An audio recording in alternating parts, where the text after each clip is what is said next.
Today, the committee meets to consider H.R. 66111 to amend the Foreign Intelligence Surveillance Act of 1978, to make certain reforms to the authorities under such act, and to authorize Title VII of such act, and for its reauthorization and for other purposes.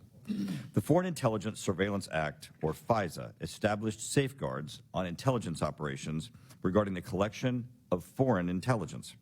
Included in FISA is a critical national security tool known as Section 702, which is a highly targeted collection program that only collects on foreign targets who possess or communicate valuable foreign intelligence information. In short, threats to national security. On December 31, Section 702 will sunset. As a matter of emphasis, I want to reiterate that Section 702 authorizes intelligence collection only on foreign persons who possess or communicate specific types of foreign intelligence information. The authority does not, and with today's bill being marked up, will not allow the intelligence community to target any Americans without a warrant. FISA Section 702 has been reauthorized over the years with very little fanfare. However, this reauthorization is in the spotlight because of the well-documented abuses by the Federal Bureau of Investigation. The FBI has abused 702 of FISA. These abuses demonstrate the need for congressional action in the form of comprehensive, meaningful reform, not just to Section 702, but all of FISA, coupled with reauthorization of this vital national security tool.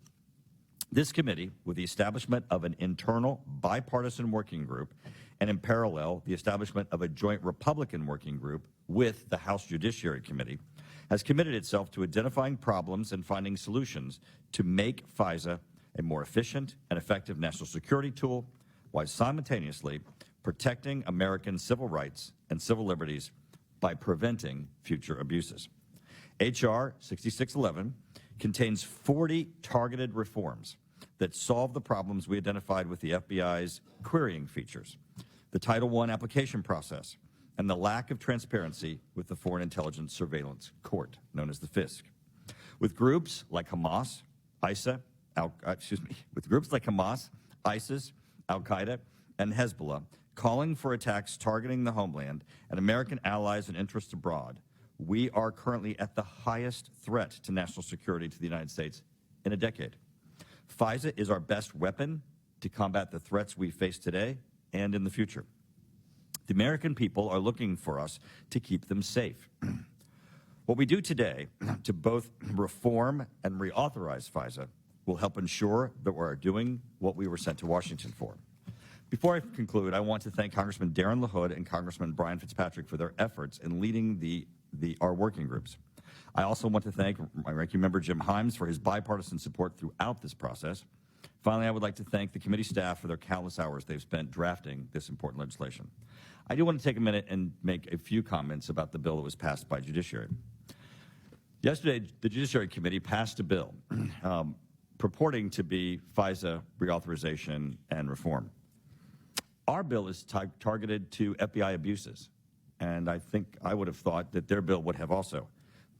However, their bill spends more time expanding the constitutional rights of foreigners who travel in and out of the United States. It creates civil liability for telecommunications companies that work with our intelligence community voluntarily. And curiously, it provides immunity from prosecution for some horrific crimes if they're discovered in 702 foreign intelligence collection. Under their bill, 702 information would not be admissible in criminal prosecutions for horrific crimes such as child pornography, human trafficking, murder, and even money laundering. These are provisions of their bill that they're going to have to explain. Our bill is targeted toward FBI abuses, protecting the American citizens, and ensuring that we can address the national security threats to our nation. With that, I want to recognize my ranking member.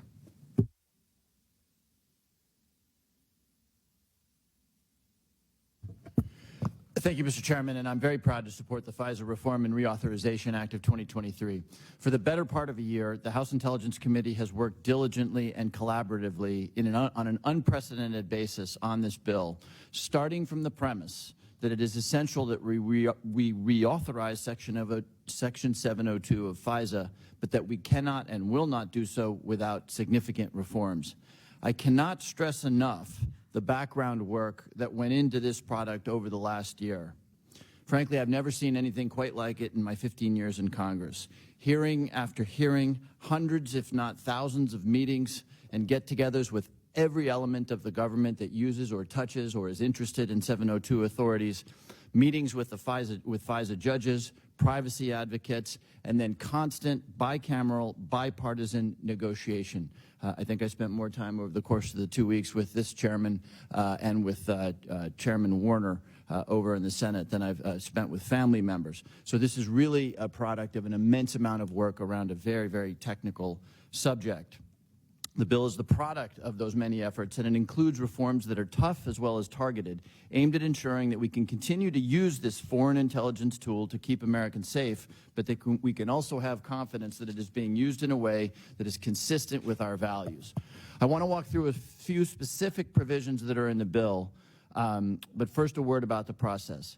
We have examined the value that the authority provides every day to the intelligence community, a value that is best exemplified by the fact that our most exquisite intelligence product, the President Daily Brief, often contains an average of roughly 60% of items that are derived from FISA 702. We have countless examples, some declassified, but many more still highly classified, that demonstrate why Section 702 is indispensable and how it very literally saves American lives. That's why the President's Intelligence Advisory Board stated in their report on Section 702 earlier this year that the failure to reauthorize Section 702 would be judged as, quote, one of the worst intelligence failures of our time. Our oversight demonstrated the value of Section 702, but it also found that there have been genuine problems in how Section 702 has been used, which the chairman referred to. There is plenty of room for important reforms. The problems are primarily within the FBI, where the Bureau for many years demonstrated an unacceptable record on compliance with the standards for querying U.S. persons, a record that is well documented in audits performed by the DOJ, as well as declassified opinions from the FISC. The administration has put in place a series of policies that are beginning to drive change at the Bureau and reduces these abuses, and those policies will be codified and built upon in this bill. To highlight a few provisions among the many that are in this bill, we would institute a flat prohibition on queries conducted by the FBI to uncover, quote, evidence of a crime. This is important for two reasons. First, it removes any doubt that Section 702 is a foreign intelligence authority, not a law enforcement tool. That is what Congress intended when it was first enacted, and this makes that distinction crystal clear. Second, it will help remove confusion on the part of FBI agents about what constitutes a permissible query and drive improvements in compliance. This bill would also reduce by 90% the number of individuals at the FBI who can approve a U.S. person query, meaning that only 550 supervisors and attorneys at the agency could approve a query of a U.S. person against the 702 database. As with many other changes, this is intended to reduce compliance failures and to ensure that every time the FBI queries the FISA 702 data, it does so for a permissible and lawful purpose. This bill would, for the first time, put in law a prohibition against queries of Section 702 data whose purpose is either to suppress free expression or to disadvantage a person on the basis of religion, ethnicity, race, gender, or any other arbitrary characteristic. And finally, this bill includes important reforms to the Foreign Intelligence Surveillance Court itself, most notably by requiring that the FISC appoint an amicus each time the government seeks to renew its annual certification under Section 702. This will make sure that the FISC process will be adversarial and the arguments made by the government will receive strictest scrutiny.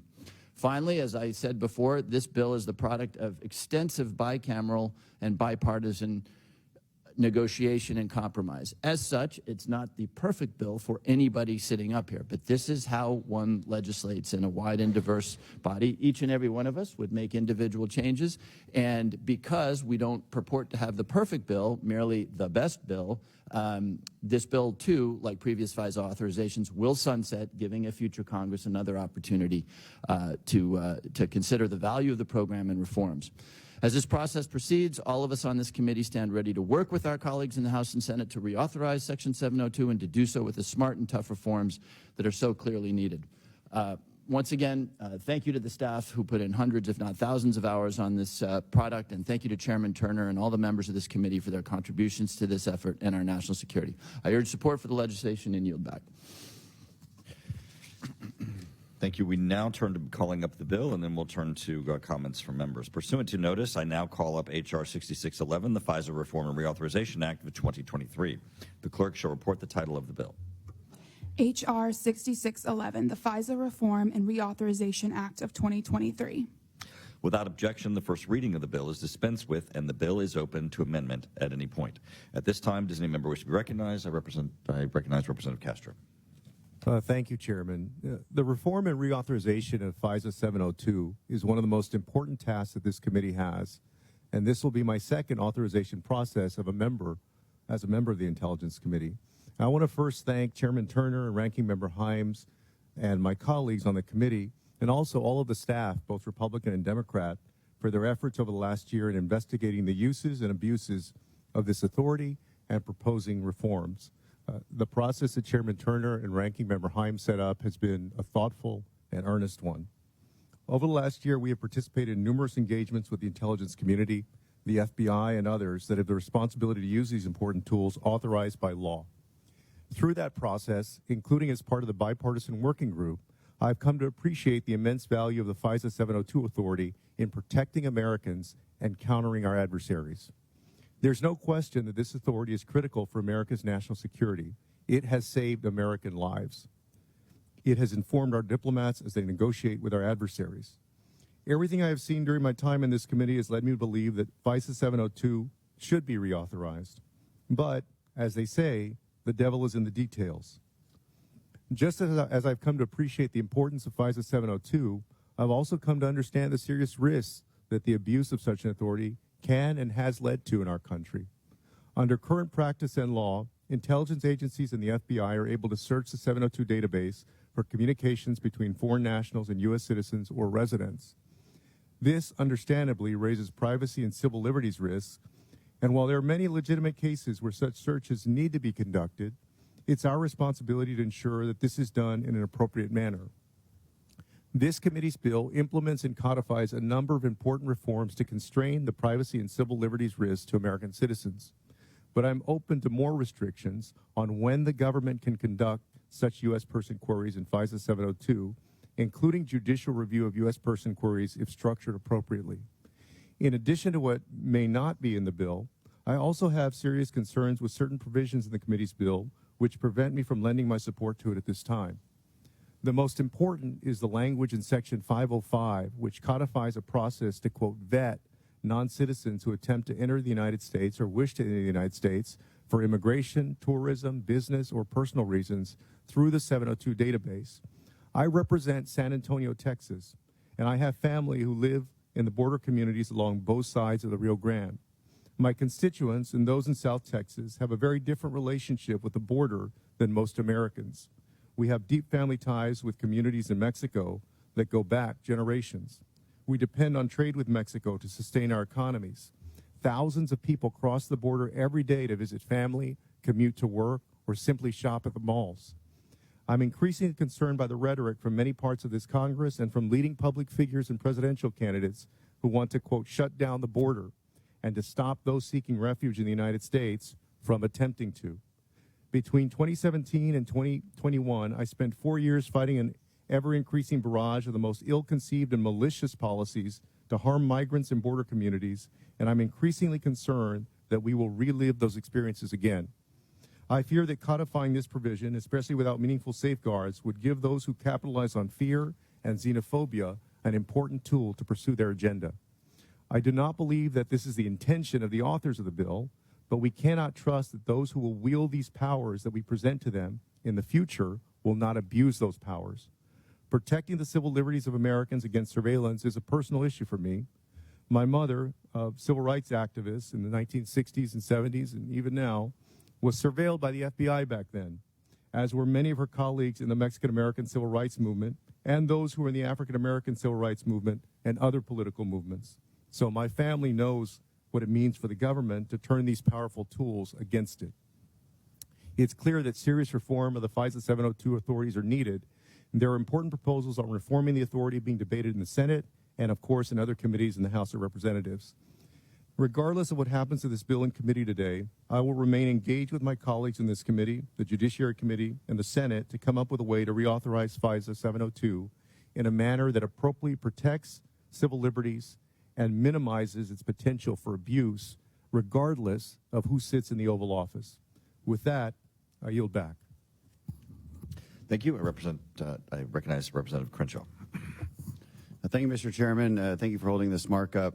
I think it's important to make a statement about FISA reauthorization, what it means, and the current debate that's happening regarding FISA reauthorization. This committee, and I can't take a lot of credit for this, but members of this committee have worked months and months and months to come up with reforms that I think are absolutely needed. And for the public listening, to put it simply, those reforms would have prevented the abuses of Crossfire Hurricane that occurred against President Trump. If this is passed, those abuses could not have happened, and many other abuses as well. A lot of thought has been put into how to reform FISA 702, and I'll tell you what, I don't think the FBI likes a lot of these reforms. And yet, there is disagreement here on whether or not we should pass it. There are members of both parties that want additional reforms. And I can't tell you how concerned I am about those proposals. Usually when we disagree up here, and there's a lot of disagreements, and the outcomes of those disagreements are not always that consequential. The world keeps turning. America is really hard to screw up. That's what I love about America. This one really concerns me. I come from a national security background. I have actively tracked bad guys. I've actively tracked terrorists. I know what it takes to investigate and all of the different threads that you have to pull to conduct that investigation and eventually find the guy who wants to harm or kill or spy on Americans. It takes a lot of work, and it takes some flexibility. Now, that flexibility can't be endless, which is why we're doing additional reforms to an already very strict process. But the reforms coming out of the Judiciary Committee are downright terrifying. It effectively would dismantle FISA 702 as we know it. They'll market it as simply saying, well, look, we're just protecting people's Fourth Amendment rights. We're just saying that you have to have a warrant before search and seizure. That's how it will be represented to you. That is not true. That is not exactly what their reforms do. What their reforms do, the proper analogy would be saying that you need a warrant every time a cop wants to run a license plate. So every time a police officer sees a car go by that's speeding or driving erratically, and he wants to run that license plate, you would need a warrant. That's, of course, not how we do things. We're able to access databases with information that we already have, lawfully have. I don't know if the people proposing these reforms understand that. I do know that they've never done my job to try and find terrorists and pull on those threads of information in order to find those terrorists. I do know that they've never done that and know how difficult it actually is. I do know that they don't see what we see on the Intelligence Committee of the massive number of threats that our country is facing.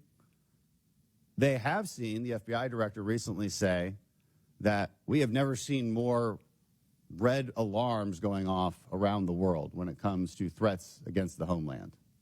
And I absolutely believe him because, of course, we see it from our own position here, but also it's intuitive. It's obvious. You have an open border where anyone can get in. You have China on the march. You have Venezuela considering an invasion. You have Iran creating chaos in the Middle East. You have Hamas committing atrocities against Israel. You have Russia invading Ukraine. Of course, there are red alarms going off everywhere. And for us to say that we should dismantle one of our primary intelligence collection tools in the midst of all this is so completely insane that I wish it were funnier, but it's not. This is the one thing, this is the one big disagreement in Congress that actually should frighten the hell out of us. And with that, I yield back. Does any member wish to offer an amendment or have any further discussion? Seeing none. Yes, I'm sorry. Yes. Thank you, Mr. Chairman. Thank you for the opportunity to speak, and I want to thank you and the ranking member for all of the work that you've done on addressing the important matter of reauthorizing the Foreign Intelligence Surveillance Program. I'm going to support the committee in its approval of this bill, which is a bipartisan effort that represents an unprecedented overhaul of FISA while preserving its vital role in safeguarding our national security. As we continue negotiations in earnest with the Committee on Judiciary, it's imperative that we recognize the need for reforms within the program.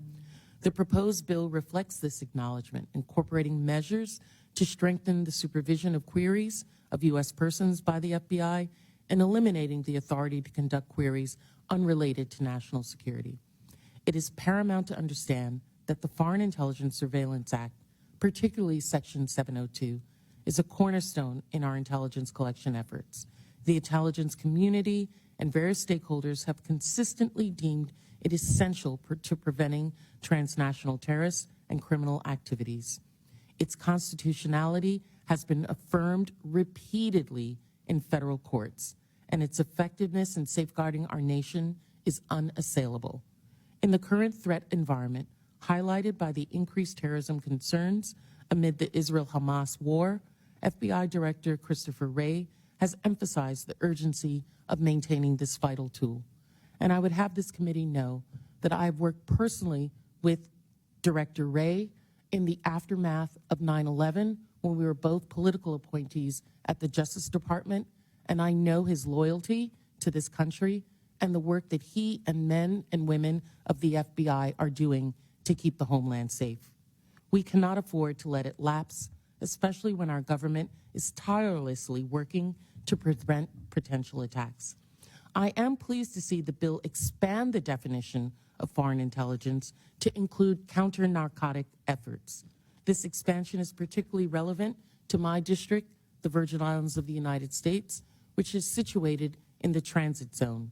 Including counter-narcotics in the scope of foreign intelligence will undoubtedly enhance our ability to combat transnational drug trafficking, which we know is linked to counterterrorism.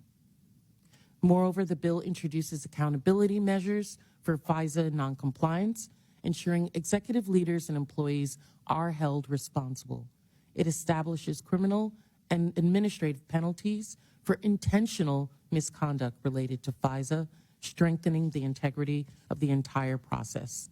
The reforms also extend to the Foreign Intelligence Surveillance Court, introducing amicus curiae in the annual reauthorization process and enhancing the adversarial nature of the proceedings. These changes aim to reinforce fairness, independence, and protect the privacy and civil liberties of America. In conclusion, I support the committee in adopting the FISA Reform Reauthorization Act of 2023. This bill strikes a delicate balance between national security imperatives and safeguarding the rights of American citizens. Let's move forward with the understanding that reauthorizing Section 702 is not just a necessity, but a duty to protect our nation from evolving threats. Thank you, and I yield back. Thank you, Representative Plaskett. Are there any other members who wish to either offer an amendment or to speak concerning 6611? Seeing none, I move for the adoption of H.R. 6611, the FISA Reform and Reauthorization Act of 2023. The question is on the adoption of 6611. All those in favor say aye. Aye. Those opposed, no. In the opinion of the chair, the ayes have it, and the bill is agreed to. Without objection, the motion to reconsider is laid on the table. The chair now recognizes the gentleman from Connecticut, Mr. Himes, for the purpose of a motion. Mr. Chairman, I move that the committee report favorably to the House the bill H.R. 6611. The question is on the motion of the gentleman from Connecticut, Mr. Himes. All those in favor say aye. Aye. Those opposed, no. Members may request to file supplemental, minority, additional, or dissenting views as part of the committee report. Mr. Himes, are you or any member planning to file minority views? Yes, we will.